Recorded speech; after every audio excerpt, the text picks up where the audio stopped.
திரு ஸ்டாலின் அவர்களே, இன்னும் பொறுங்க. பிரமாண்டமான கட்சி எங்க கூட்டணியில் வர சேர இருக்குது. நினைச்சு பார்க்காத அளவுக்கு ஒரு கட்சி வரப்போகுது. எதிர்பாரு.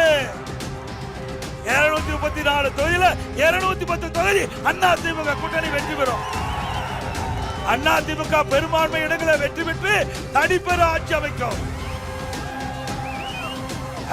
மக்களுடைய செல்வாக்கு இழந்த கட்சிக்கு இந்த தேர்தலில் ஒரு தகுந்த பாடத்தை புகுட்டுங்கள். திமுக குடும்ப கட்சி, அது ஒரு கார்பரேட் கம்பெனி கட்சி அல்ல.